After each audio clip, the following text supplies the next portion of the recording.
Have you ever worked really hard to build a routine and then you've fallen out of it?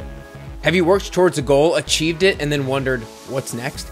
Well, likely it's because you didn't strategically reflect on the process and form a new plan moving forward.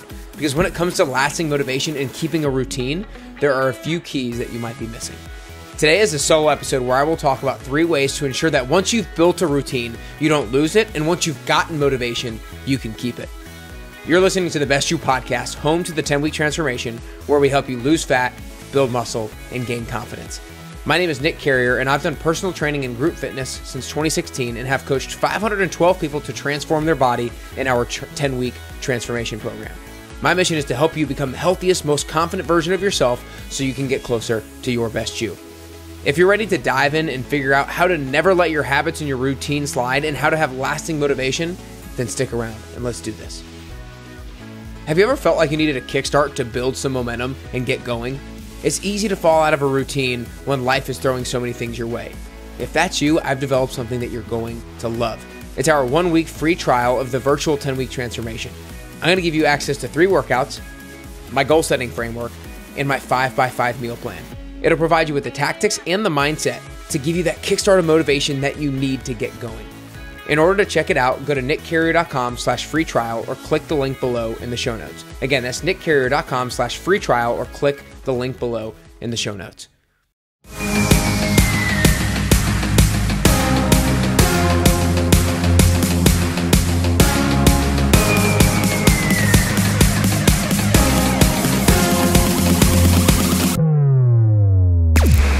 The topic of today was brought up in my mind because of the reflection day that we do at the end of every single 10-week transformation, where we sit down, we talk about how the 10 weeks went, what went good, what went bad, and then what we're looking to do to continue to build on our progress moving forward. Because one of the things that I see so often, whether it's a 10-week transformation or something else, is somebody work towards a goal, and then they either hit the goal or they get to that deadline and they wonder, what's next? You know, a lot of you guys will do a 30-day challenge. You'll do an 8-week challenge. You'll do 75 hard. And once that 30 days, that 8 weeks to 75 days are up, then you lose motivation because you're not sure what you're working on next. And you've built these habits, and then you start to lose the habits because you're not within a timeline of a program anymore. And so today is all about how can we ensure that we can continue to keep those good habits moving forward, we can keep that momentum, and that we stay motivated so that we can stay consistent. Because again, so many people will like sign up for a race and then they'll be consistent with running week after week after week. Then they'll do the race and then they'll let like 4 months go by where they don't do any running, and then they have to pick back up and start over all over again. And so today we want to make sure that we don't lose momentum, we keep the habits going, and we are able to maintain momentum. And we're talking about 3 particular ways to do that. Number 1 is to reflect. Number 1 is to think about the habits that you've been doing over the past weeks. Again, think of it, if you just finished a 30-day, an 8-week challenge, a 10-week transformation, a 75 hard, like reflect on the process that you just went through and think about it through the lens of what went well, not just from the standpoint of what kind of results did you see, or what kind of weight loss did you see, or how fast are you able to run now, or how heavy are you able to lift now, or what's your body fat percentage now. Not just the results, but think about all of the other wins that you had during that process outside of the results. Like think about the other people that you inspired. Think about your kids that you inspired. Think about your husband or your wife who is now doing healthier habits as well. Think about the self-confidence that you've gained. Think about how all the things that you've learned through the process. Think about the experiences that you've had and the relationships that you've formed. I think oftentimes if we only are getting fulfillment and happiness from the outcome, that leads to short-term motivation. But if we get happiness, fulfillment from the process, that's what's going to lead to long-term motivation. And the process wins, those other wins that are not as tangible as something like weight loss, are really important in order to really acknowledge yourself for all the progress that you've made. When you've realized that you've encouraged your family, your friends, your family, everybody around you, when you realize you've built self-confidence, when you realize how you've learned so much and how you've built other relationships, then that'll really help you to understand what went well and understand what you're building off of moving forward. So the first thing in order to keep momentum going, to keep your habits going, and to stay motivated is to reflect on the process, and in particular, reflect on the wins that you had outside of the measurable weight loss or running faster or lifting heavier.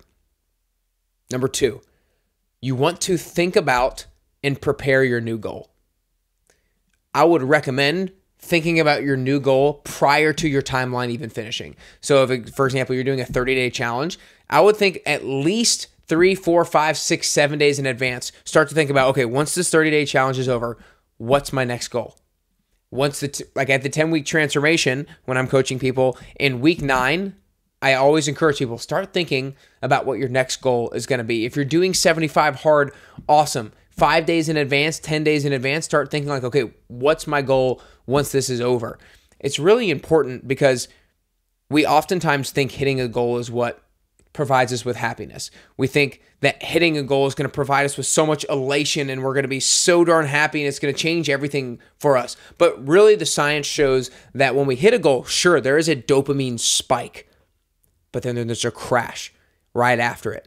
Dopamine is actually stronger. That happiness hormone is actually stronger in the pursuit of a goal when you realize you're making progress towards a goal rather than the achievement of the goal itself. I mean, think about it from a sports perspective. People who win the championship, yes, they are elated. They are so happy and fulfilled that day and maybe maximum a week after. But then the next week, they're like, I got to start working to the next season. That's why so many really successful coaches and players, sure, they celebrate the win during that day, but then they're right on to the next game right after that, because that's actually what provides us with more dopamine, with more happiness, with more fulfillment is the progress that we make towards a goal rather than the achievement of the goal itself. And so when you finish that 30-day challenge, that 75 hard, that 8-week challenge, that 10-week transformation, it's awesome to see your success, but you need to know what you're working on moving forward. And one really important thing to acknowledge is that once you finish one goal, your next goal doesn't have to be of the same size. If you are training for your first marathon and you finish that marathon, it's not like you need to have another marathon already booked on the calendar. If you do and you want to, great, have another marathon booked on the calendar. But if not, you don't need something that seismic to keep you going. You can have a goal that's a little bit smaller, and you can have a goal that even is a maintenance goal. Maybe let's say you train for a marathon and right before the marathon, about a week, you know, like, man, that was great. And I'm going to be really proud of myself when I'm done with this. But I know I'm not going to still train to the same level of volume and the same number of miles after this. But I know I want to continue to run. And so maybe I book a half marathon. Maybe I book a 5K. Or maybe I just tell myself I'm going to look to average 8 miles of running each week or 10 miles of running each week. And you set kind of that weekly goal, that weekly benchmark that you're looking to hit. And so I think oftentimes people fall into the trap of, I just went off after this big goal. I need something the same size or bigger moving forward. That could not be more of a recipe for failure, both psychologically and practically. If you think you always need to have a bigger goal, a bigger goal, a bigger goal, a bigger goal, a bigger goal, that is going to drain you. And it's not practical, it's not realistic to be able to always have a bigger goal, because we have different seasons of our life that require differing levels of time, energy, and attention. Maybe when you're going after that marathon, you have more time in your calendar to dedicate to running time and time again. But after that, maybe you're going into a season of life where you're traveling a lot, or when school is about to start for your kids, or it's going to be really cold outside and you don't have the time, energy, the tension, or the willingness to commit to that much running moving forward. And so you need to be okay with changing the size of your goal based off of the time, the energy, the attention, and the willingness that you have to dedicate to whatever that goal is. So the way to kind of summarize this is to prepare a new goal in advance of finishing whatever your current goal is. And then the sub part of that is make sure that the size of that goal is not setting you up for failure. If you can do the same size goal or a bigger goal, great, but don't feel like it has to be that way. It is completely fine setting a goal that is a maintenance goal. So we talked about reflecting on the process. We talked about preparing a new goal in advance. Number 3, what is the mindset to keep motivated, keep momentum, and keep the habits? The mindset is that timeline, that goal was a stepping stone, not a finish line.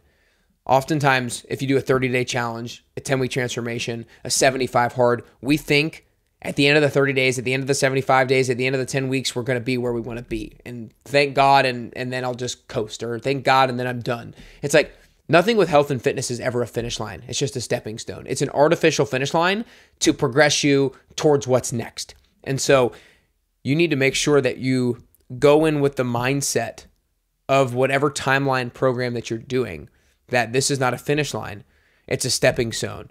Because success in health and fitness is never finished. It's never owned. Success is only leased, and the rent is due every single day. The rent is due every single week, every single month, just like you would pay your actual rent or your mortgage. Like, just because you've reached a certain level of success with your health and fitness doesn't mean you can just coast. And that's fine. Like, we all need to just continue to work on our nutrition, our fitness level, and everything like that. And so having the mindset that that it is a stepping stone, it's not a finish line, is really important. And the last thing I'll add on to that is, if you can always have the mindset of, I'm just getting started. I'm just getting started. I'm just getting started. I had somebody who just finished her 10-week transformation recently, and she was so excited because she did so great in the 10-week transformation, and she was like, and I feel like I'm just getting started. If you can always have the I'm just getting started mindset, then you'll never feel like I'm done, and you'll never lose motivation, and you'll keep the habits moving forward. I think what allows you to have that mindset of I'm just getting started is the fact that you set a goal, you were thoughtful and intentional about the process, and you saw yourself having the ability to actually get better, to actually get healthier, to actually get more fit. And when you see yourself having the ability to set a goal and actually make progress towards that goal, then you see yourself as the type of person who can always make progress on their goals. And when you see yourself as the kind of person who can always make progress on their goals, then you'll see yourself as the kind of person who's always just getting started, because you know that there's another level, and another level I can get to, and another level I can get to, and another level that I can get to. So the mindset that you need to adopt in order to not lose momentum, not lose motivation, and keep your habits going is, I'm always just getting started. This is not a finish line. This is simply a stepping stone. So let's talk about this in advance. Again, this episode is for the people who do programs that are timelined or have goals that have a specific date. You know, you sign up for a race, you sign up for a competition, you do a 10-week transformation, you do a 75 hard, you do a 30-day challenge. Those things are great. However, we need to ensure that once things are over with, we don't go from all-out pace to zero. We don't go from crushing it to just sitting on the couch. And the way that we do that, number one, is reflect on the process. And in particular, think about the other wins outside of the measurables that you got from that process. Think about the people that you inspired and the people that you encouraged. Think about the self-confidence that you gained. Think about the things that you learned, and think about the experiences and relationships that you had and that you formed. Number two, you need to prepare a new goal in advance of finishing the one that you're working on. That new goal can be the same size or bigger if you have the time, energy, and attention and willingness, or that goal could be a whole lot smaller and it can be more of a maintenance goal if the time, energy, attention, and willingness is such that allows for that size of a goal. And the third and finally, in order to keep the momentum, keep motivation, and keep your habits going, is it's important to adopt the mindset of that goal as a stepping stone, not a finish line. I'm just getting started.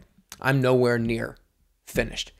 I hope this episode helps you to continue to push on, to continue to keep going, because we all know that consistency is the number one thing in order to look, feel, and perform the way that you want to look, feel, and perform. And if we don't do these things, our consistency is going to fall off, because it is so easy to form routine and to form good habits and then let them fall by the wayside. And I don't want that to be you. If you can do these three things, then I promise you that motivation will stay high. I promise you you're going to feel consistent momentum, and that your habits will continue to progress moving forward. If you feel like you need that kickstart, if you feel like you need a motivation, then I have just the thing for you. And it is our 1-week free trial of the virtual 10-week transformation. You're going to get access to 3 workouts, my goal setting framework, and you're going to get access to the 5x5 meal plan. You're going to get the tactics and the mindset so that you can continue to stay consistent with your health and fitness routine. You can get access to that by going to nickcarrier.com/free trial or clicking the link in the show notes below. Again, nickcarrier.com/free trial or clicking the link in the show notes below. Y'all, if you're listening, stay consistent with your routine, reflect on the process, set another goal, and adopt the mindset of I am just getting started, baby. This goal was not a finish line. This goal was just a stepping stone. I am just getting going, and I'm getting closer and closer to the healthiest, most confident, and best version of myself.